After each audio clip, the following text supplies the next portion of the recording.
Hello viewers, I am Mahesh Kumar. Welcome you all in today's session on measures of variability. In today's session, we will discuss about meaning of variability, meaning of measures of variability, and different types of measures of variability. Viewers, you are quite familiar with the three measures of center tendencies, that is mean, median, and mode. These measures of center tendencies give us single figure that represents the entire data. They provide no information as to how scores are scattered or dispersed. Again, the measures of center tendency give no idea about the individual differences as to how the scores of one individual differ from another in relation to the center. Measures of centre tendency हमें एक ऐसी centre value या centre figure देते हैं जो पूरे data को represent करती है। इससे हमें इंडिविजुअल स्कोर जो होते हैं उनमें क्या डिफरेंसेस हैं ये पता नहीं चलता है। इनकी इतनी उपयोगिता होते हुए भी इनकी कुछ लिमिटेशंस हैं। अगर हमें किसी डिस्ट्रीब्यूशन का सिर्फ एवरेज स्कोर दिया जाए तो हम उस डिस्ट्रीब्यूशन को पूरा या कम्प्लीटली डिफाइन या डिस्क्राइब नहीं कर सकते हैं, क्योंकि ऐसा भी पाया गया है कि हमारे पास अगर अलग अलग डिस्ट्रीब्यूशंस हैं तो उनका एवरेज स्कोर सेम है, बट डिस्ट्रीब्यूशन के जो स्कोर्स हैं वो आपस में वाइडली डिफर करते हैं, जहाँ उनमें बहुत ज़्यादा डिफरेंसेस होता है। इसको समझने के लिए हम एक एग्जांपल लेते हैं। इस एग्जांपल में हमारे पास तीन सीरीज़ हैं, A, B and C. Series A में 9 ऑब्जर्वेशन है, हर स्कोर की वैल्यू है 30। अगर हम इन 9 सीरीज़ को प्लस करें तो हमें मिलता है टोटल 270। अगर उसको हम एन से 9 से डिवाइड करें तो हमें मीन मिलता है 30। सीरीज़ बी में भी अगर हम सभी स्कोर को प्लस करें 26 से लेकर 34 तक तो अगेन हमें मीन मिलता है 30।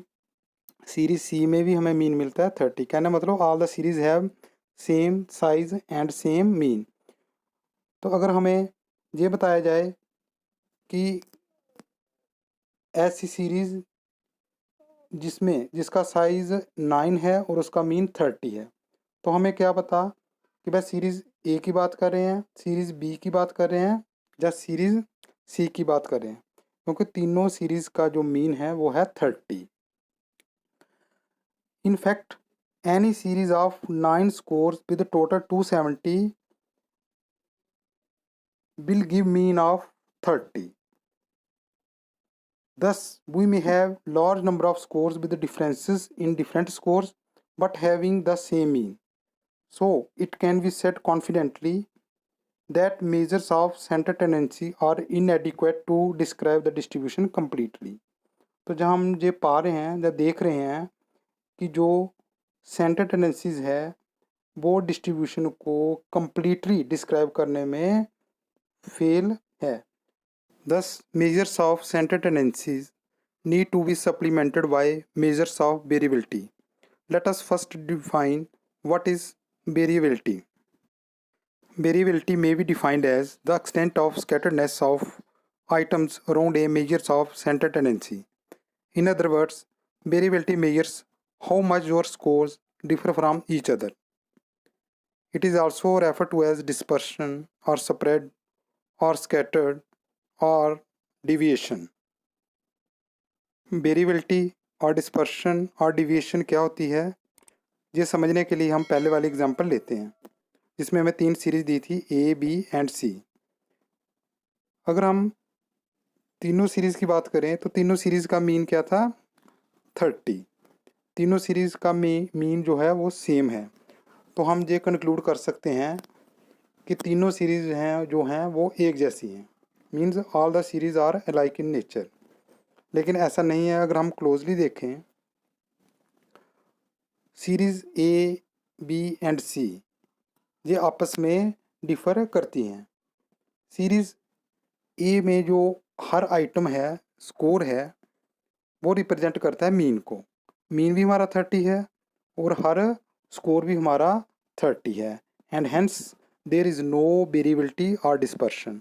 तो हम कहेंगे कि सीरीज़ ए में कोई भी वेरिएबिलिटी या डिस्पर्शन या डिविएशन नहीं है।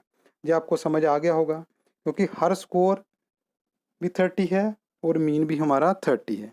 अगर हम सीरीज़ बी एंड सी की बात करें तो केवल एक ही ऐसा स्कोर है जो कि मीन को रिप्रेजेंट करता है, वह स्कोर है 30। फिर अगर हम बी और सी, कहने का मतलब बी सीरीज़ बी और सी में डिस्पर्शन है। अब आगे एक और क्वेश्चन बनता है कि किस सीरीज़ में डिस्पर्शन या वेरिएबिलिटी ज़्यादा है और किस सीरीज़ में वेरिएबिलिटी या डिस्पर्शन कम है।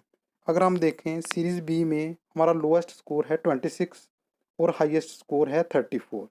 कहने मतलब डिस्पर्शन को हम और क्या बोलते हैं, फैलाव कितना है। तो हमारा फैलाव कितना है, 26 से शुरू होकर 34 पे ख़त्म हो रही है। तो कितने स्कोर का फैलाव है हमारे पास, 8 स्कोर का। अगर हम सीरीज़ सी की बात करें तो हमारा स्कोर शुरू होता है 18 से और लास्ट स्कोर हमारा आता है 42। तो इसमें कितना रेंज है, जब कितना ये फैला हुआ है, कितना डिस्पर्स है, कितना डिफरेंस है, तो है 24 स्कोर का। तो हम कहेंगे series C is more disperse than series B. ये डिविएशन थी लोएस्ट स्कोर और हाईएस्ट स्कोर से। अगर हम डिविएशन या वेरिएबिलिटी लें from centre value that is mean, mean से अगर हम वैल्यू लेते हैं, अगर हम सीरीज बी की बात करते हैं तो हमारा लोएस्ट स्कोर है 26 और हाईएस्ट मीन है हमारा 30। तो हमें डिविएशन क्या मिलेगी, 26 माइनस 30 -4 और जो लास्ट स्कोर है हमारा 34। अगर हम 34 में से 30 माइनस करते हैं तो हमें डिविएशन मिलती है +4। सिमिलरली सीरीज सी में हमें डिविएशन मिलेगी लोएस्ट जो हमारा स्कोर है 18, अगर हम उसको 30 उसमें से माइनस करते हैं तो हमें मिलेगी -12 और 42 स्कोर लेंगे तो हमें डिविएशन मिलेगी +12। तो फिर हमें क्या कंक्लूड किया, हमने यही किया कि सीरीज़ बी जो है इसमें डिविएशन या डिस्पर्शन या वेरिएबिलिटी कम है और सीरीज सी में डिविएशन या डिस्पर्शन ज़्यादा है। मेजर्स ऑफ वेरिएबिलिटी में बताते हैं कि डेटा सेट्स में वेरिएबिलिटी कम है या ज़्यादा है। Data sets with similar values are said to have little variability. तो वह डेटा सेट्स जिनमें वेरिएबिलिटी कम है या वेरिएबिलिटी नहीं है तो उन डेटा सेट्स को हम कहेंगे या डेटा को हम कहेंगे homogeneous data. Data sets that have values that are spread out, जिनमें फैलाव ज़्यादा होगा उनकी वेरिएबिलिटी, उनमें वेरिएबिलिटी भी हाई होगी, तो उस डेटा को हम कहेंगे heterogeneous data. Now let us define measures of variability or dispersion. Measures of variability or dispersion is one that measures the extent to which there are differences between individual observation and some central or average value. Types of measures of variability or dispersion. Measures of variability or dispersion को हम दो वे से classify करते हैं। When measures based on spread of values of variable among themselves and when measures based on spread of deviation about average or central value. तो पहली वे में जब हम मेजर्स को निकालते हैं on the basis of spread of values of variables among themselves, तो इसमें हम टू मेजर्स निकालेंगे, that is first is range and second is quartile deviation. When measures based on spread of deviation about average और centre value, तब हम दो measures निकालते हैं, mean deviation and standard deviation. This is all about measures of variability or dispersion. In the coming video, we will discuss each measures of variability along with their calculations. To get latest update of my coming videos, please subscribe my channel and press the bell icon. Thanks for watching this video.